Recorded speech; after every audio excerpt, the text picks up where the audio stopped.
You're listening to episode 28 of the Decorate Like a Design Boss podcast. And today, I'm going to share some random but effective tricks that will add some spice to your spaces, but will make sure that your home has a lot to say about you. Welcome to Decorate Like a Design Boss, a podcast for design lovers who want to create beautiful spaces in their very own homes. My name is Kimberly Grigg, and I'm a professional interior designer who teaches design lovers like yourselves how to decorate. And when I say decorate, I mean decorate like a design boss. If you're ready to create a space that your family loves and your neighbors can't stop raving about, well, buckle up, honey, because it's time to design. Well, hello, my lovely listeners. How's everyone's decorating going these days? I have often pondered this question as I constantly decorate my own home, but as I decorate for clients as well. And as I ponder, this is the question. If your home could speak, what would it say? Have you ever thought about this? I think it's such a curious question. Like, is your home saying, this chick is in control? Or is it saying, whoa, these people are hoarders? Or maybe it's saying she has a great eye or a great attention to detail. Or she is a minimalist and is so organized. Well, no matter what your home currently says about you, I think it's a great time to assess if you like what your home has to say. Today is a good day to explore and discover if this is what you want your home to say about you. So let's have a truth reveal here. I want to get really honest with you. So here's what happened to me a few years back. This was in the height of everything being white, and then even more white. I was definitely caught up in the trend and the moment, and suddenly I wanted my home to be white as well. Now, I can do white rooms and all white interiors, but white rooms don't actually speak to me or my own design DNA. You can access more about design DNA in episode 1. Instead, I am a color girl, and more specifically, I am a girl who loves unusual color combinations. I mean, really love. I feel color combos in my bones. I feel color, relate to color, and frankly, can't get enough of unusual color combinations.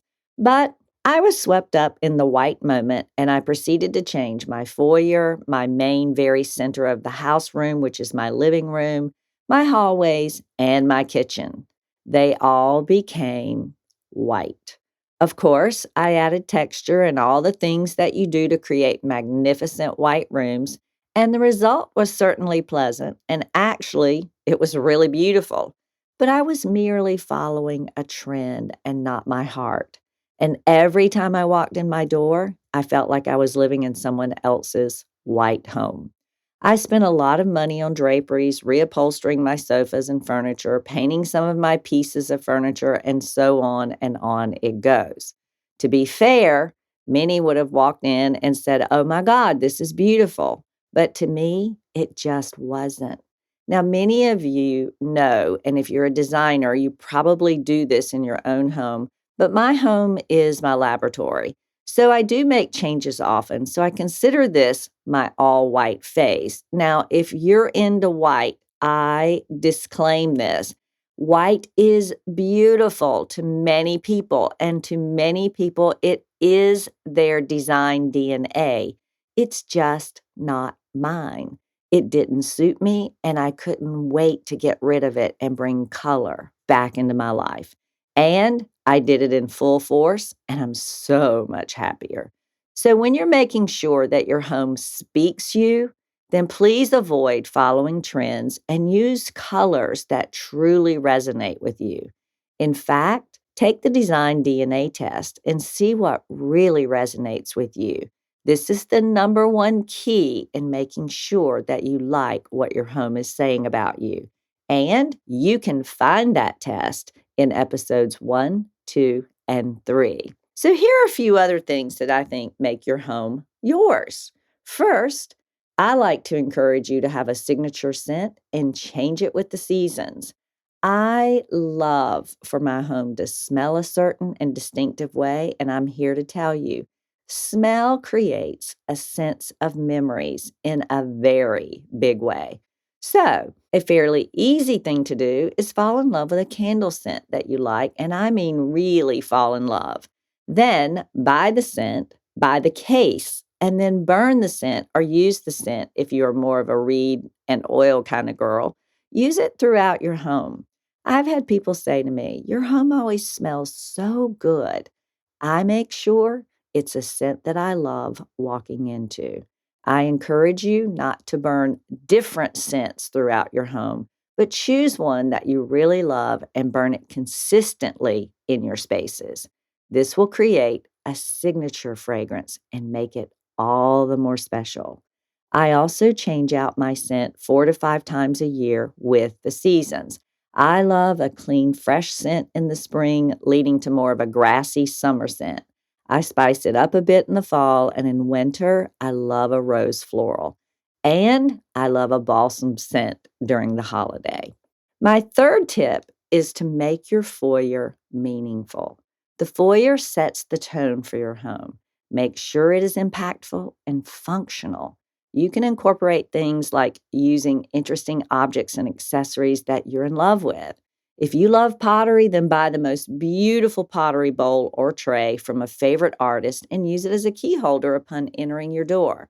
This is a place to display meaningful accessories and also a place that you can add some punch with a wallpaper or a fabulous mirror that makes a statement. Now, I've done full episodes on meaningful accessories, and I'm not talking about souvenirs here, but instead, lean in to pieces that you really love, pieces that speak your language. This is the perfect place to start collecting some art pieces that you love. It's a great place to have one very gorgeous, large photo frame with a meaningful and preferably one that contains a professional photograph. Maybe a favorite collection goes here. Make sure you're in love with your lamp or lamps and make them the right size and make them special. Next on the list of things you can do to make sure your home screams you is add arrangements of grocery store flowers. Now, if you don't know how to do this, well, I have lots of videos and tricks on my social media platforms that will help. I create some sort of grocery store florals in my home each and every week. Get yourself some beautiful containers and or vases. Treat yourself. Don't wait for company or guests. Instead, be good to you and enjoy making these arrangements and enjoy surrounding yourself with beauty. You deserve it. Hop over to my Instagram or Facebook channel, both at Kimberly Grigg Designs, and check out some of my easy grocery store floral creations. Adding pillows and throws, especially seasonally, is also a way to have your home speak your language. These items are easy to change and are easy on storage and can make a dramatic difference in the appearance of your spaces. Some people say that the devil is in the details, but I say that the decorating is in the details. A successful room is a layered room, and a successful room doesn't skimp on details. It's the smallest of things that can leave a mark and an impression. I was recently visiting a friend's home, and she had added a decorative tile to the exterior of her porch steps. Oh my gosh, it was amazing and was probably less than 25 square feet of tile. So if you want to scour Pinterest and magazines and design books, I say train your eye to look for and source the details. I also say that as a little homework, I want you to add 3 details into a space that you're trying to work on currently. Once you get the hang of it, you'll be adding details into your rooms often. Some ideas on these types of details include knobs and hardware. Think of this as jewelry in your home. Nothing freshens up an older piece of furniture or cabinetry or doors than new hardware. Who knew such a small item could have such a big impact? Are your light fixtures still builder grade? Well, if so, it's time to spruce them up. This little detail is so important. No more nipple light fixtures or your basic boring ones from the home improvement store. Even if this is a splurge, then take your time, but get these fixtures right. This one little upgrade will have a tremendous impact. Another idea for adding punch and impact? Well, try painting or wallpapering the backs of your bookshelves for a splash of panache. This is a detail that can also make your accessories pop and your heart truly sing, especially if it's a favorite color or print or pattern. Go for it. The splurge is small, but oh so mighty. Are you organized? Well, if not, there's no time like the present to get that way.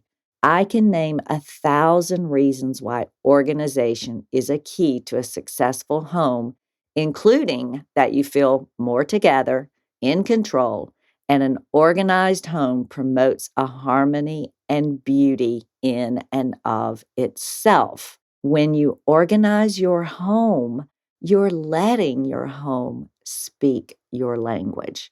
I'm getting ready to have an organizational expert on the show in just a couple of weeks, and I am so excited.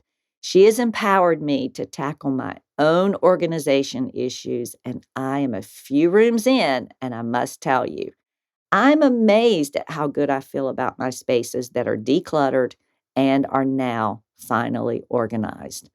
This is coming up in episode 30, and it's a great one. But meanwhile, I want you to consider starting by getting rid of the clutter so that you can begin the process of getting your home organized. An organized home makes you feel beautiful and empowered. So get it done. I promise you'll feel so good. This is a commitment worth making. As you can tell from the gist of this episode, I am very much about you setting the tone for your home. If you're organized, then your children and significant others are going to be more organized. If you decorate in a way that resonates with you and your family, then the home will feel more like the entire family who lives there. And I say, we as women often put ourselves last in the priority order. By the time we get the kids and the hubby all taken care of, there's very little left for us. But I say, put your oxygen mask on first when it comes to your home. Understand your own design DNA and what you need to make your home work for you, but also make your home beautiful to you. I love making homes mom or women centered. The rest just falls into place, and it's so much easier. And along these lines, so often, I see couples work to get kids' rooms and family spaces done or completed first. I am a big proponent of doing your foyer first, as it sets the tone for the entire house. But I also say, after the foyer, do your master bedroom. Give yourself permission to indulge and make your master a haven, a place of refuge, that special space that truly signifies who you are and how you like to live. This way, you will always have a retreat and a refuge and a place that is yours to go. My next tip for making your home look and feel like you is draperies. Well, you knew I was going to go here eventually, but you do need drapery, even if you have blinds or shutters. Drapery is an element in each and every room, and nothing invokes a more professional, polished feeling in a space than window treatments. I have podcast episodes and entire modules in my membership designated to getting drapery right. But for this episode, I just want to say, or shout it from the rooftop, you need drapery. And finally, I want to say that making your home speak your own love language should be joyful. Your home should reflect your own style, your personality, and should be especially suited to you. Bite off what you can, but make each room feel joyful and special. Make your spaces say what you want to say, and make your decor a reflection of your voice in the world. This is your castle, Queen. Make it feel as special as you are. So, what can we learn from today's lesson? First and foremost, making sure that your home is that sacred space that truly brings a smile to your face or a comfort to your soul when you walk in the door, well, is important. There are lots of ways to do this, including understanding what makes you tick to begin with. This is accomplished via the Design DNA test, which you can learn about in episodes 1, 2, and 3. It's important, and I have built an entire interior design practice of 29 years on this principle. I hope you'll try some of these tricks and tips, and I also hope you'll share them with me. DM me on Instagram at Kimberly Grigg Designs or post on my Facebook page. I can't wait to see and hear what your home is saying about you. And as I like to say, don't wait. Today is a great day to decorate. Bye for now. Thanks for listening to Decorate Like a Design Boss. If you want more info on how to decorate your space like a pro, visit KimberlyGriggDesigns.com. See you next week.